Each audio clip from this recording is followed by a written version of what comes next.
Hello people, welcome to the channel. Welcome back if you're an existing sub. It's Chrissy Sawyer here. Let's do the welcomes, as is our tradition in this family. Okay. No.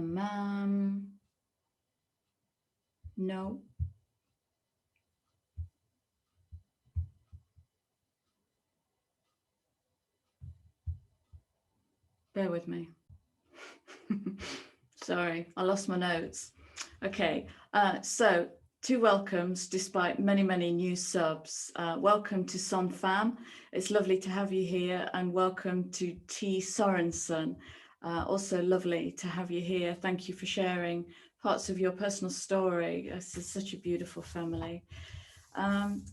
So people, I'm going to aim to keep this quite short, although I sense it could go on for hours. So if you go back 2 videos to Moon Soup, go back to the Moon Soup, Moon in Ophiuchus, Scorpio, where it was all going really well until I became fascinated with this card and I pulled it out of the pack. And this is what renamed the video Sweatlodge. I think I put the word Sweatlodge in there. This Sweatlodge energy is building, and so I guess the Moon Soup led to the weird and the nebulous yesterday, which is it's just an awful energy. It's dissipating a little bit, but it's focusing. So I became fascinated with this card, and I kind of got a heads up from my inner guidance system that this is to do with the elevation of the masculine, but it wasn't quite yet. It's coming in. It was just like a heads up, and I'd kind of seen this masculine triangle here and the feminine, and in the middle what looks very much to me like shungite, which is a very powerful cleansing stone. Industry actually uses shungite to clean rivers. So it's cleaning the emotional waters of the body. So that looks like a big uplift, a big level up for the masculine and the feminine. But what I'm noticing is the feminine is holding it and the masculine is just coming in. Oh, I'm seeing something else here now. It's like the masculine is coming in through the creative principle of curved lines, the circle.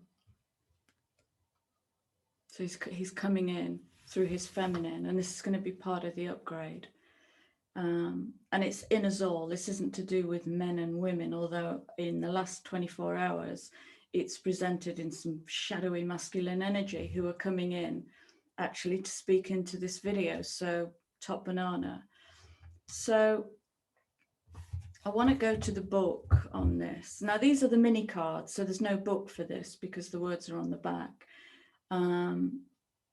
But the words on this are about the dark healing chamber. So this is about balancing the dark self and bringing love to it. Okay, so we're working with shadow. And I want to say there could be trigger warnings in here. So hold yourself and govern yourself accordingly. And bring love to whatever gets triggered in you. So the nearest equivalent in the big decks, I've got both decks of this Isis deck, they are amazing cards. It's called the Dark Mysteries. Enter the chamber of the Dark Goddess. The Dark Goddess calls you to her inner chamber where she holds a test and a gift for you. The test is your willingness to meet and release the fears within that have been secretly holding you back. The gift is freedom, peace, opportunity, and prosperity in all its forms. Will you accept her call? So this is about a deeper initiation into that masculine and feminine energy. So it's looking like the masculine is upgrading by falling into his feminine. When the Dark Goddess calls you, it's a life-changing experience, not always easy, but the rewards for those brave enough to answer her call and enter the inner chamber are tremendous indeed. The rewards are a life lived more fearlessly, the gift of loving and being just who you are in truth, without having to impress or bow to another out of fear of rejection. And I'm going to stop there because that seems to be at the moment the sharp point of the collective field that I'm currently holding. So this led me to a blog post I wrote in 2015 called Resurrecting the Crone, which led to a trilogy, part 1, 2, and 3, called Resurrecting the Crone. And it was about the journey I took in a corporate world when I decided to go grey.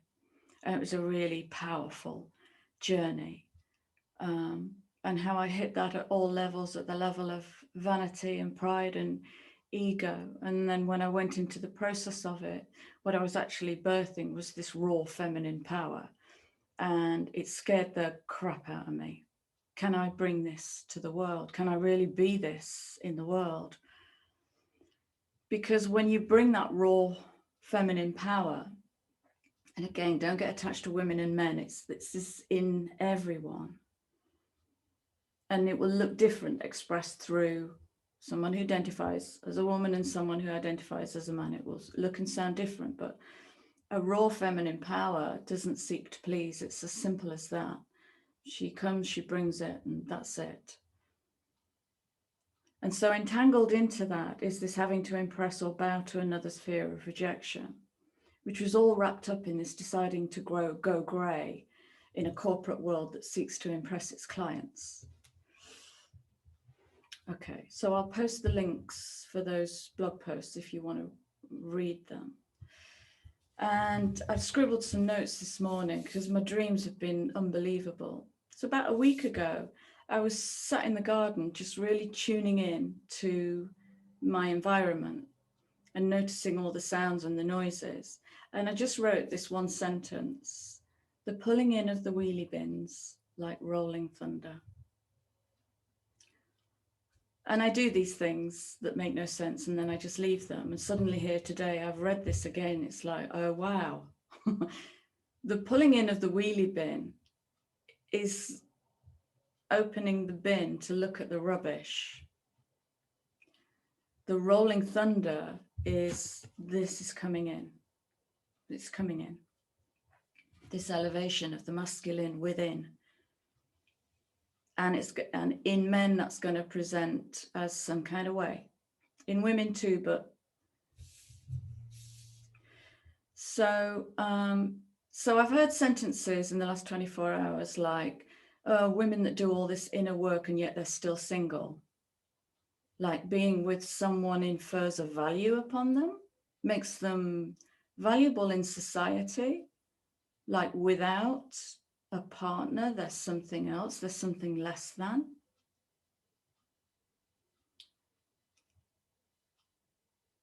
And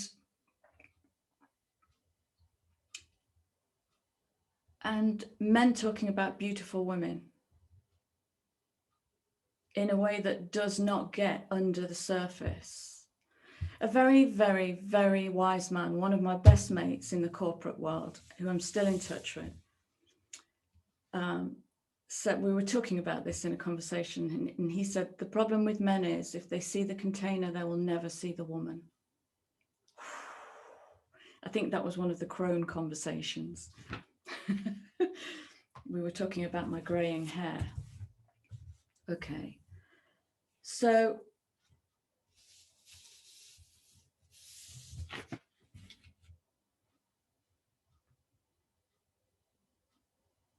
there's kind of this obligation coming in of how is a man obligated to see a woman in his culture?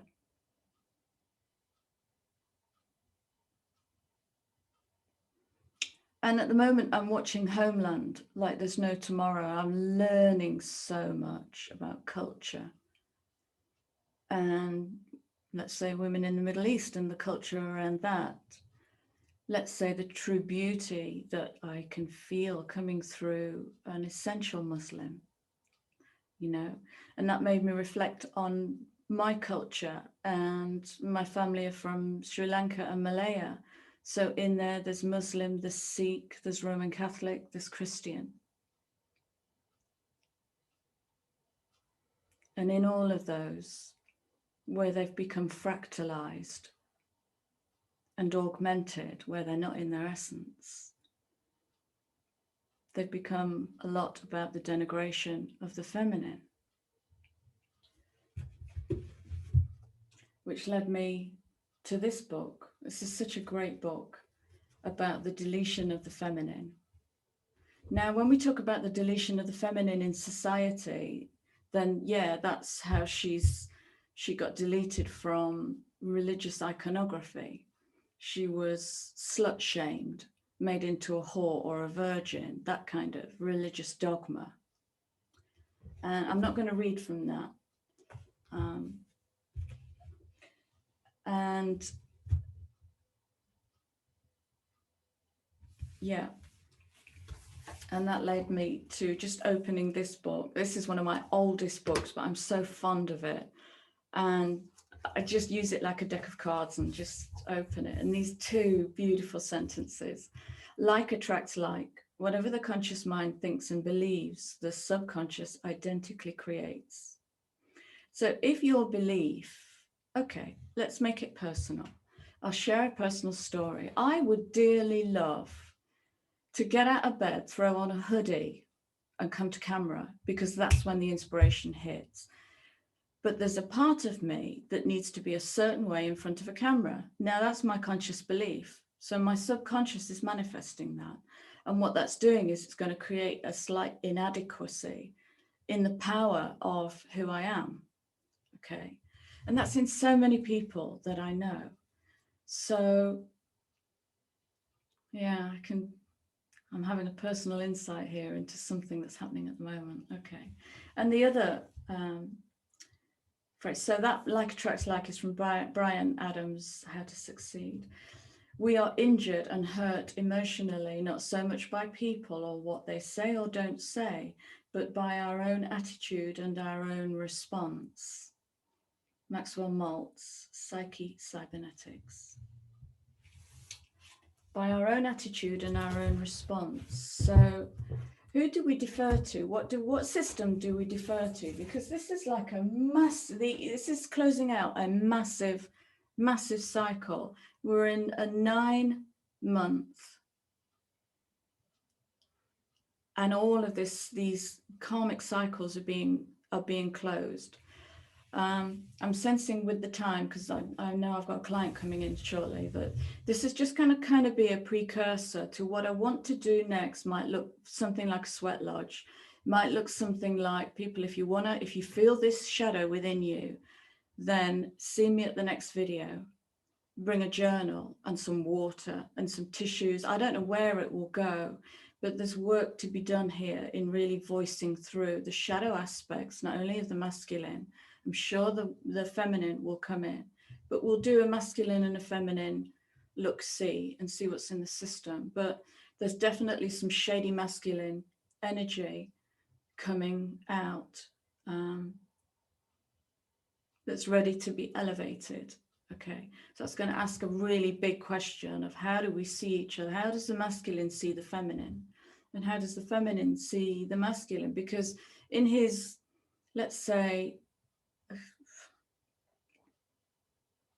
mundane approach to her, does she judge him in that? Does she see him as less? Remember, conscious mind, subconscious will manifest reasons to keep seeing the masculine as less than.